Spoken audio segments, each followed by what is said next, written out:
En moins de 30 ans, la quasi-totalité de l'Afrique est conquise par les grandes puissances.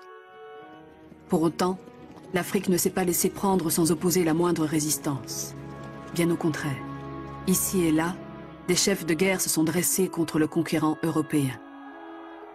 Et peu importe la nature de ces résistances et leur efficacité face à l'armement très sophistiqué du colonisateur, elles occupent depuis lors une place de choix dans l'imaginaire africain.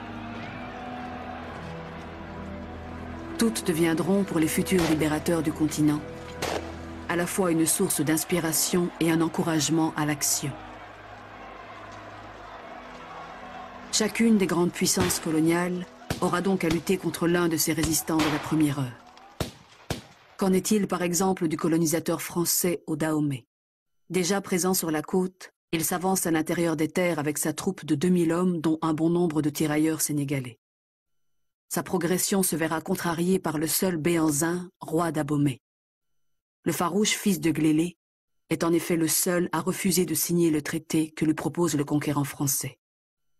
La discussion était assez ardue du temps de Glélé, mais quand il est mort, le fils Béhanzin qui lui a succédé a été encore plus intransigeant parce qu'il était plus nationaliste, si on peut dire, que son père, presque plus nationaliste que son père, et il n'admettait pas qu'on puisse posséder en toute propriété une partie de son royaume.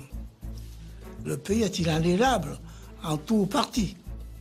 Il est vrai que le roi n'a peut-être pas mesuré la puissance de l'adversaire ou la mauvaise foi de l'adversaire, puisque en retenant prisonnier à Abomey des émissaires qui étaient partis négocier avec lui, il donnait des prétextes trop faciles à un adversaire qui était 10 fois, 20 fois plus armé que lui.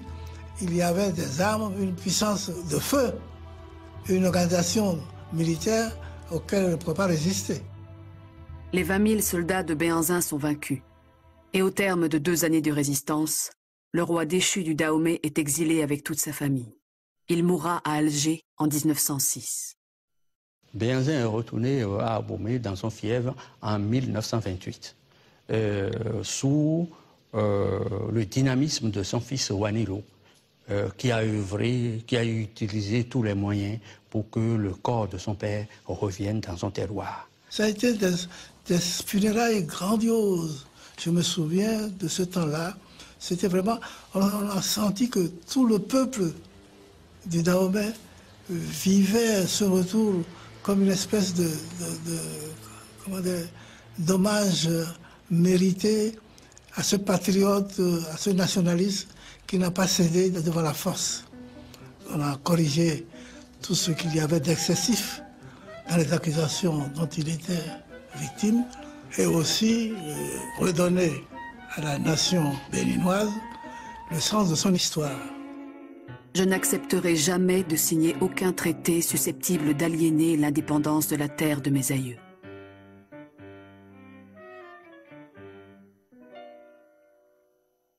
Autre figure majeure de la résistance, mais cette fois-ci contre le colonisateur portugais, Gungunhana, le souverain de Gaza, dernier royaume bantou au sud du Mozambique. Ele era muito orgulhoso. Il était très fier d'être le roi de son peuple. O rei do seu povo.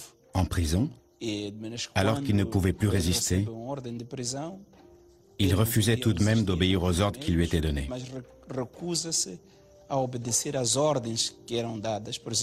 Par exemple, de s'asseoir à même le sol. Les Portugais l'ont humilié, ils lui ont craché dessus et l'ont forcé à s'asseoir par terre. Ce qu'il trouvait indigne pour un roi. Après 10 ans de captivité, Gungunhana meurt en exil aux Açores. On ne peut pas dire de lui qu'il fut un démocrate. En revanche, c'était un farouche défenseur de son empire et de son peuple. Il y a des leçons positives à en tirer. Dans certaines phases de l'histoire, il peut être nécessaire d'avoir ce genre de caractère pour défendre une patrie. Insaisissable chef religieux et militaire, Mohammad Abdullah Hassan résiste aux Britanniques pendant plus de 20 ans. Ce qui lui vaudra de la part de ses adversaires le surnom peu flatteur de Mad Mullah, le mollah fou. Lorsqu'on entreprend de façonner un pays, que l'on marque son époque et qu'on lui fait prendre une place importante dans l'histoire, il se peut qu'on devienne plus rigide, plus autoritaire. Et c'est parfois nécessaire. Je n'excuse pas l'autoritarisme, je dis simplement que Mohammad Hassan n'était pas différent de Garibaldi, par exemple, ou encore de Bismarck. Il n'était pas différent de toutes ces figures historiques qui ont dû braver leur peuple et le rassembler, tel un troupeau de moutons sur un pâturage nationaliste. Tout cela dans le but de former un peuple uni, une nation. Un pays devient le symbole même de la résistance. L'Éthiopie du Négus et roi des rois, Ménélik II, à la tête d'une véritable armée africaine. Une armée unique en son genre, des fournisseurs étrangers, parmi lesquels le poète français Arthur Rimbaud, ayant contribué à la modernisation de son équipement. Fort de cela et de sa science du combat, Ménélik écrase les Italiens en 1896 dans la plaine d'Adoua, à l'extrême nord du pays. L'écho a été considérable non seulement en Afrique, mais en Europe, aux États-Unis, dans les Caraïbes, partout où il y avait les descendants d'Africains, des esclaves libérés, émancipés. Et à l'époque même de Ménélik, avant même cette bataille, il y avait déjà des Haïtiens, des Afro-Américains qui venaient en Éthiopie parce que c'est un pays qui est libre. Et donc il y avait une petite fascination. La bataille d'Adoua, elle, a accéléré ce processus.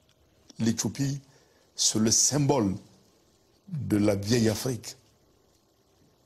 C'est le symbole de l'Afrique mère. C'est le symbole de l'Afrique résistante. L'Éthiopie, c'est la communion entre les Africains du continent et les Africains de la diaspora. L'Éthiopie, c'est le pays qui a été présent à tous les moments où on a parlé d'Afrique unie. Le mot Éthiopie même, il est bon de le signaler, signifie en grec ancien la terre des hommes au visage brûlé. Nom qui était donné à l'Afrique en entier par les Grecs anciens. Vous le retrouvez chez Hérodote, dans la géographie d'Hérodote, mais aussi vous le retrouvez chez Homère. Tout ce qu'il rencontrait même en Égypte s'appelait Aethiops, la terre des hommes au visage brûlé.